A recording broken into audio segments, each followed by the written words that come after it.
Hello, boys. You know who this is. Bugsy Malone. Listen, I'm here to tell you, if you two don't start playing ball with us and publicly supporting Artie Schermerhorn for pro tem councilman of the 3rd Ward of the 4th District, things are gonna get ugly for you guys. You know what I'm saying? Ugly.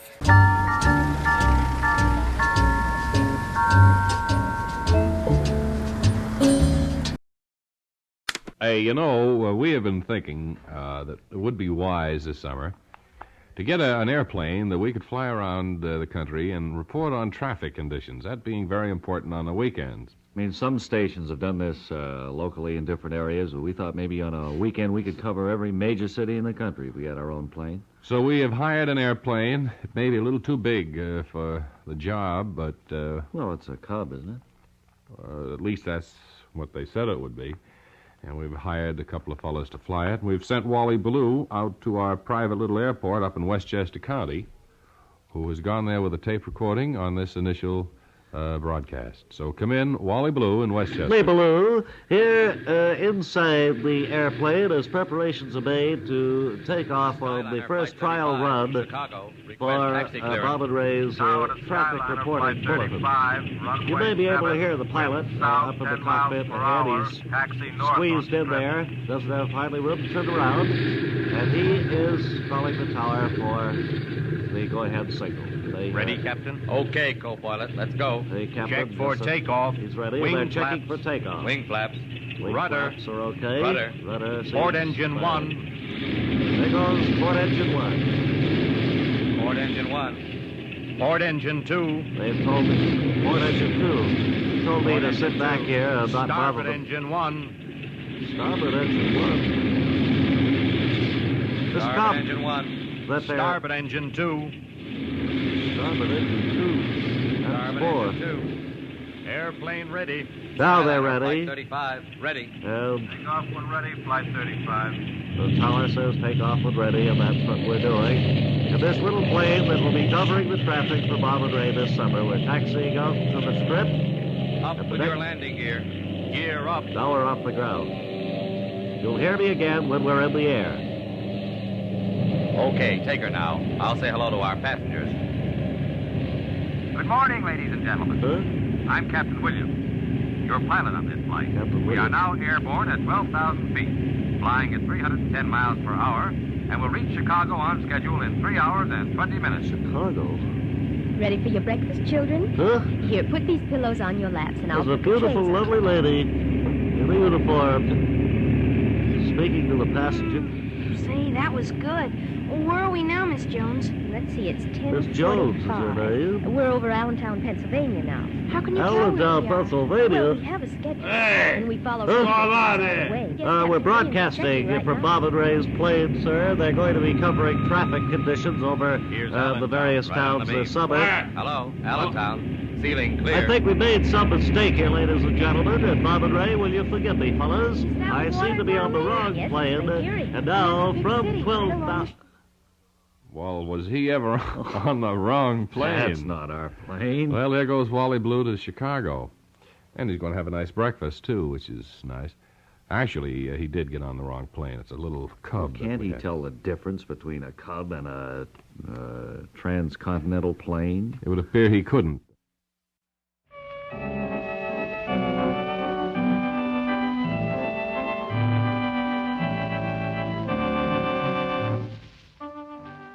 Time again for Matt Neffer, boy spot welding king of the world.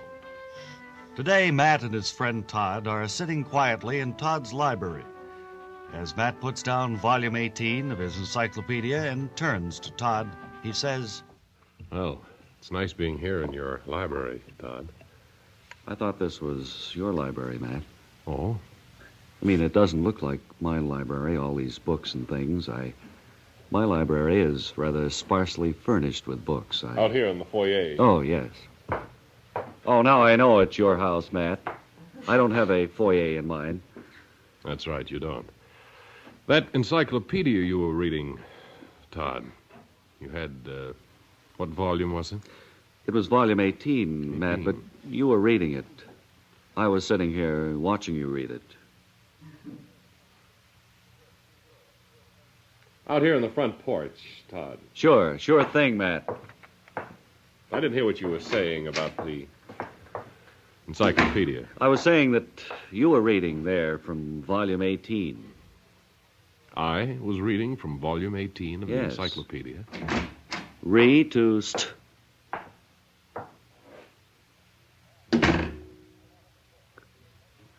Matt, Yes, Todd. I'm out on the porch. Would you let me in, please? Oh, I'm sorry. Oh, I'm awfully Yes. sorry about that, Todd. Certainly a beautiful day outside. Oh, open it. I'm out here now, Todd. Oh, of course, Matt. Matt, this isn't getting Let's leave us the door anywhere. open, shall we? Yes. I said let's leave the door open. Oh, all right. That's better. Matt, this isn't solving any of your problems. I had a letter this morning from Inspector Hartstone. Inspector Hartstone.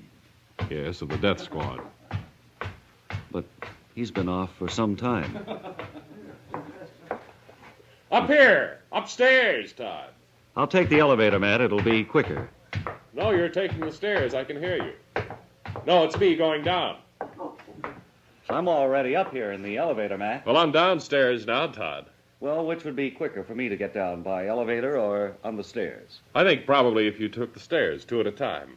Right. There we are. Yes, that was quicker, Matt. But I won't say it was more comfortable. Out here in the kitchen, Todd, making up a little blast. And so Matt and Todd ponder the problems which face Matt as boy spot welding king of the world.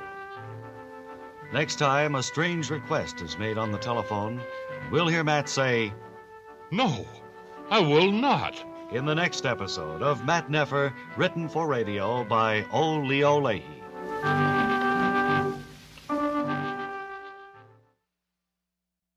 Right now, because I have to leave, I want to introduce Clyde and Claude McBeebee, the McBeebee Twins and their orchestra, who are here on just a one-night stand. Isn't that right, Clyde and Claude, in New York? Well, yes. We'll be here for 2 more days, Bob and Ray. 2 more days, and you've had quite a lot of success with this new combination. I wonder if you'd tell us a little bit about just what the instrumentation is. Well, the new instrumentation of the orchestra includes 5 violins, 4 drums, 6 accordions, and 7 cornets, and 11 pianos, and 5 electric organs, and 12 saxophones, and 1 bugle. Well, that makes a total of 53 musicians. That certainly is a big, practically a symphonic aggregation, and you get real good sound out of all this conglomeration. Sounds just miserable. Uh-huh. Well, you must need more than 1 bus to carry a load like this around the country. That's right, Bob. We have 4 buses and 6 trailers and 2 trains and 1 truck and 3 motorcycles. What? 3 motorcycles.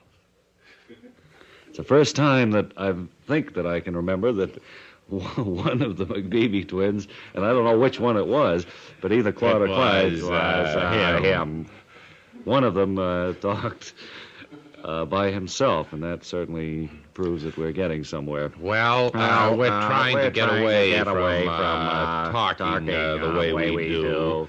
It just seems like we keep echoing each other. And we've been trying to get away from it. Well, I want to wish you a great deal of luck, fellas. And as always, bon voyage wherever you happen to go with your troupe. Well, thank you. And it was a real pleasure to be here. Stopping by. You see how we're trying to get away from it. Uh-huh.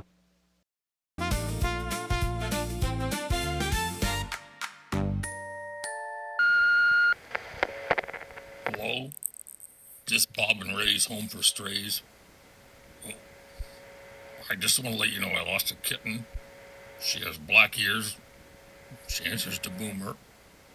And if you've seen her, call me at Barnwell 459. Thank you.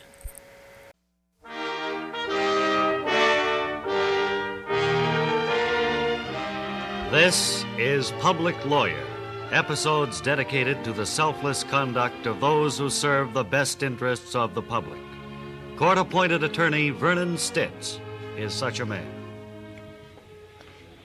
Now, how do you plead, prisoner? Guilty or not guilty? Well, I don't know. Do you have benefit of counsel? No. You see, Your Honor, I don't have a lawyer, to be honest with you. Well, every man, woman, and child is entitled to the fullest protection of the law. Now, there are several court-appointed attorneys here in the courtroom. Would one of you please step forward to advise this man? I will. I can't see too well from here, but I suspect that eager voice belongs to Vernon Stitz. Maybe I'd better go it alone and take my chances, Judge. No, the law is a complex thing, Mr. Flowers. I'm calling a 10-minute recess here so that Mr. Stitz can familiarize himself with the details of your case. I appreciate that, Your Honor. Now,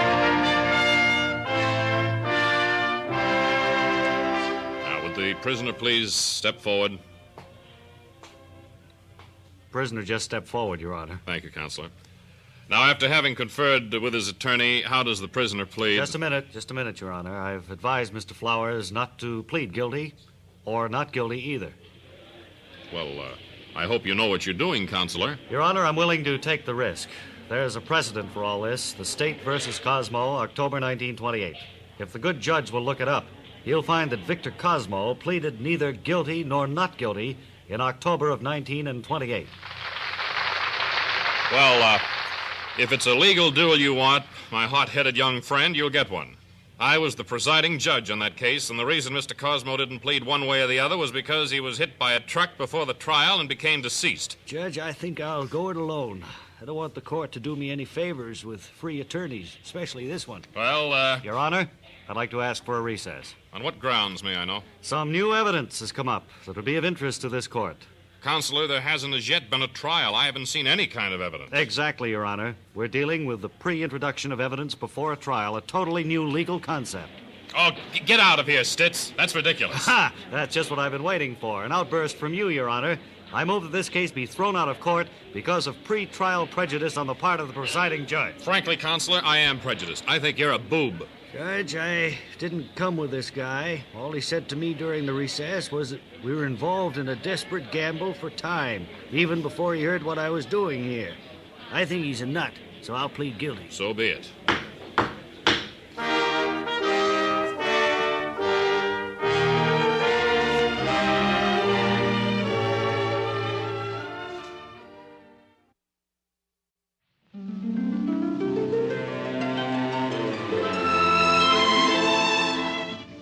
And now, instead of skiing information, we bring you another episode of One Fella's Family. Today's episode, entitled High Noon at Home, is taken from Book 11, Chapter 7, 8, 9, and a footnote on page 15 of Chapter 9. As we look in on the family now, Father is standing by the grandfather clock, and it's 5 minutes before noon. Well, Fanny, pretty near lunchtime. 5 minutes to high noon. That's right. Well, at noon we always have our lunch, don't we? What kind of soup do you want today? Well, I think beef and vegetable would be very appetizing. All righty. Want any sandwiches or salad? Or... maybe a peanut butter sandwich. Oh, really? Now, peanut butter sandwich with your beef Have you noticed soup? how the sun has been bringing out the buds on the rose bushes? What? Huh? What'd you say? Felly. I heard that, but what did you say? I said, have you noticed how the sun is bringing out the buds on the rose bushes? Buds on the rose bushes. Yes, I noticed that. Fanny. Well, why don't you talk more plainly? All a result of good pruning. The way you talk, I can't hardly understand you from time to time. Pruned those rose bushes when I did a month ago, they wouldn't be budded now. They wouldn't be what? Budded. They wouldn't be budded? Budded now. Well, why don't you talk to... You going downtown today? Burst into full bloom. Oh, land's sakes.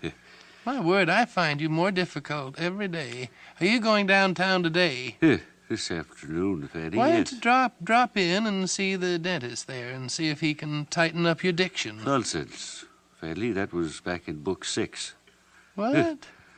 Oh. Have you noticed the clock is pretty near ready to strike high noon?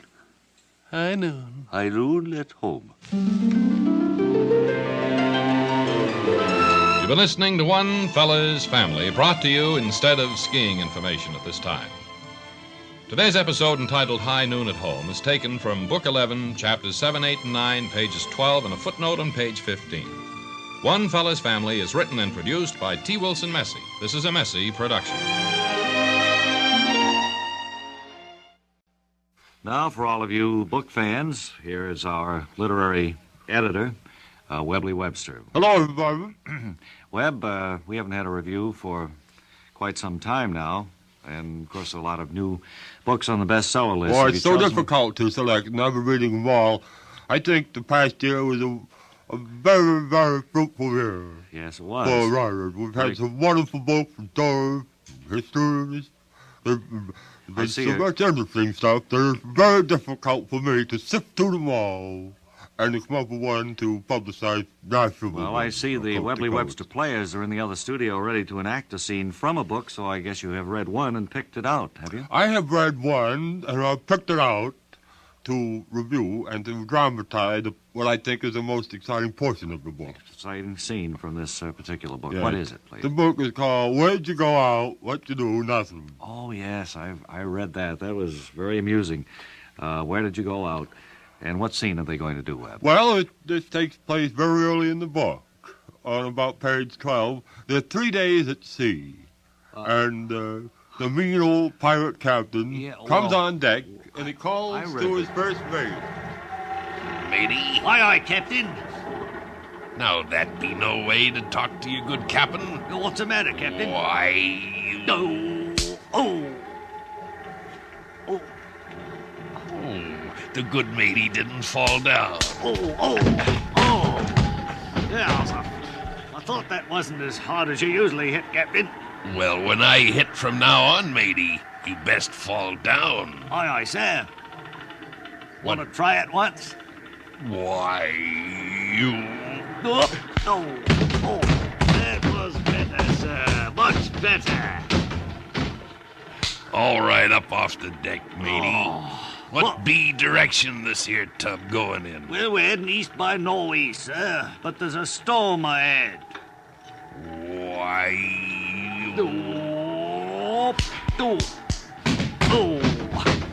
Don't be bringing a good captain bad news like that, matey. Boy. I'll tell ye when I want to be told there's a storm brewing. Aye, sir. I don't like... Why...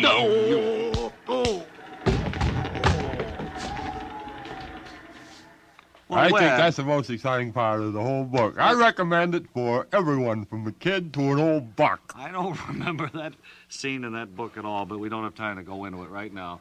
And until our next book review, Webley Webster says... So long, everybody. This is Artie Schermerhorn. I'm out doing a little research today here with my microphone.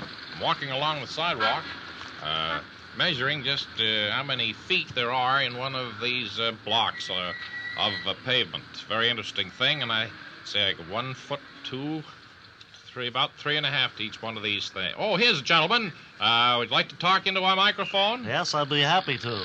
Would you care to give us your name? Wally Ballou. How do you do, Mr. Ballou? What do you do? Well, I'm an on-the-street reporter. The heck you say? That's right. Well, isn't this a coincidence? Same line of work, Artie. Yeah. I've heard you many times, incidentally, and I'm glad to have the opportunity to congratulate you on your fine work. I was just measuring these pavements, Mr. Ballou. Do you do scientific things like that? Yes. There's 80 feet to a block here in this particular section of town. You knew that, then, eh? I've already done that, yes. Oh. Well, this is Artie Schermerhorn, then, returning it to the studio. Ray, I have our lucky phone call all ready to dial here. Oh, you're sober-sized today. Well, okay. Let's tear open the envelope.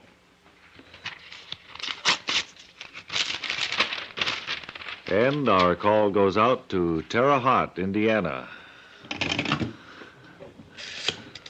Number is... Number, please. Terre Haute, Indiana, 238, ring 7. Must be a farmhouse. Whereabouts, Indiana? Terre Haute? Terre Haute, I think. It's none of my business, but I think you're mispronouncing it. Hot. Hoot. What was the number again in Terre Haute? I'll have to look again. Wait a minute, I think I wrote it down. 347, ring 7, I think, isn't it? Yes, that'll do. All right, I'll put the call through. Doesn't make any difference, I promise. Give me the route, Terre Haute, Indiana, please, will you, operator? Norwalk, Ohio, ring down 3. Cleveland round Derby. Pronounces it up Terre through New Haute. York, over to New England, down, over at... Thank you. The operator's getting the number in Terre Haute now, and in a very short time we should be... It's ringing. I can hear it ring out there. Hello? Hello, this is Terre Haute 347, ring 7? Yes, it is. This is Bob and Ray in New York calling you, sir. Yes? You Mr. Granby H. Frompton? That's right. Do you live on a farm, Mr. Frompton? Yes, I do. That's what we assumed when we saw that ring 7 number there. This is our lucky phone call. Mm-hmm. From the Bob and Ray Show. It's the Bob and Ray Show, Alice. He's telling his wife, Alice, that it's the Bob and Ray Show calling from New York. Well, I don't know who they are. She's saying she doesn't know who She doesn't they know are. who you fellas are. I don't either. Well, What is it all about? Well, it's a radio program, sir. It's a radio and each- show, huh? We make a lucky phone call. What? I didn't say anything. Go ahead. And you were selected from our phone books. Clambering up for rain. Fine. You were selected scientifically from our phone lists here in New York City That's fine. to be called on today's program. Certainly appreciate you calling. All right. Good to talk to you, Mr. Frompton. Goodbye. Goodbye. So we've made another lucky telephone call, this time to Terre Haute. That was very Indiana. good, wasn't it? Yes. By transcription, we have a tape here of an interview we made earlier this week, so we call an open-end interview with the star fullback of the Little Rock, Arkansas professional football team, the Lancers. Is that right? Is this Frank Fonsicle? Is this what we did, Ray?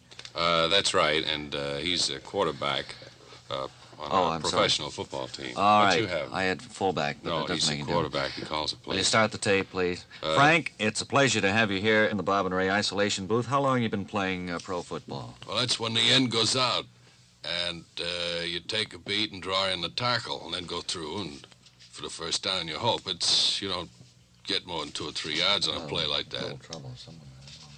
Frank, tell me this. Your team has showed up pretty good so far this year. What was the outstanding game, do you think, in your mind? 1938. That's the answer to the when he started, I think. Frank, I'd like to ask you just one question. Hello there. It's a pleasure to be here. And if you have any questions about football, you go ahead and Roll that back. I'll try to answer them Just for one you. answer, if you can. Yeah. Now we got it straight. Frank, tell me this. What do you think your toughest game this year is going to be yet to be played? 38. It's the same one, the same track. Frank? It's a pleasure. Well, our time is Fire away with any questions, and I'll be very pleased to answer them. running a little bit Bye. short. We've been listening to quarterback Frank Fonsicle of the Little Rock Lancers, and just a final goodbye, Frank, and thanks for being here. 38.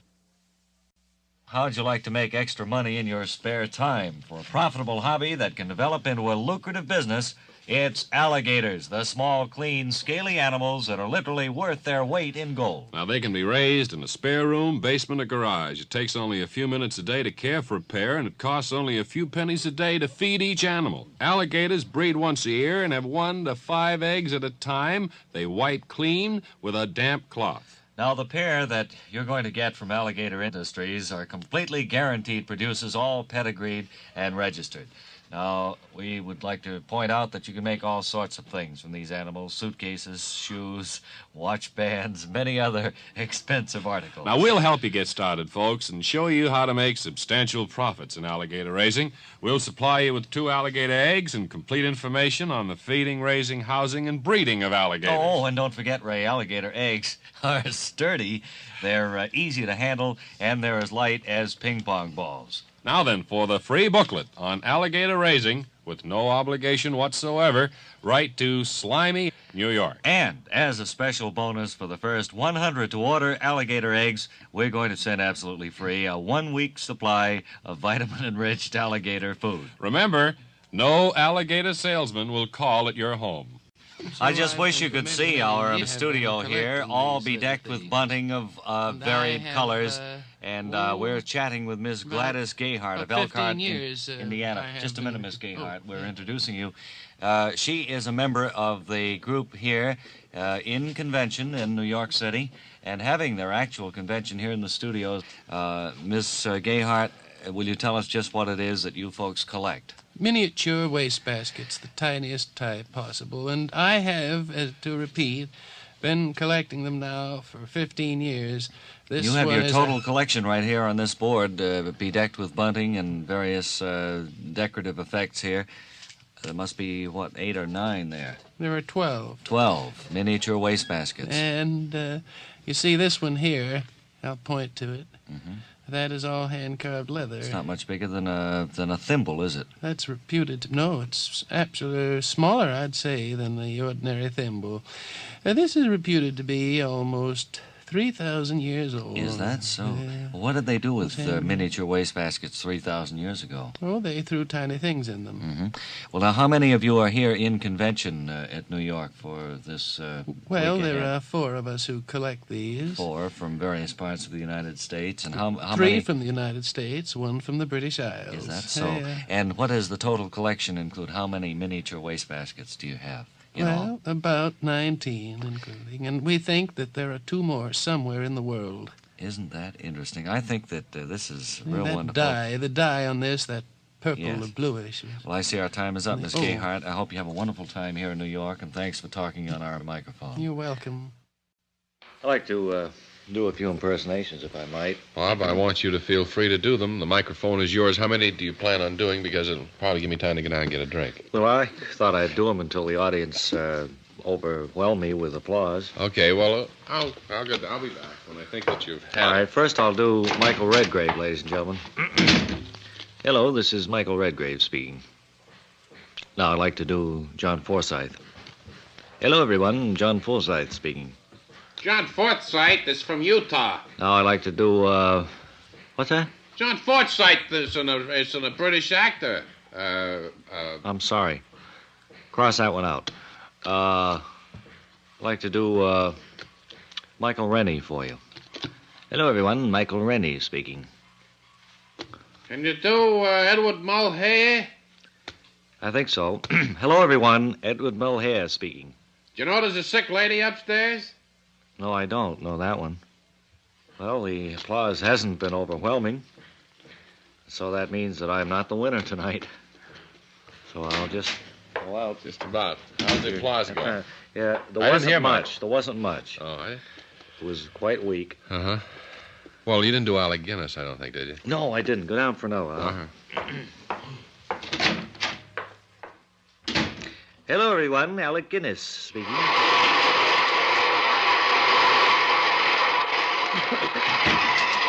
That was terrific. Congratulations.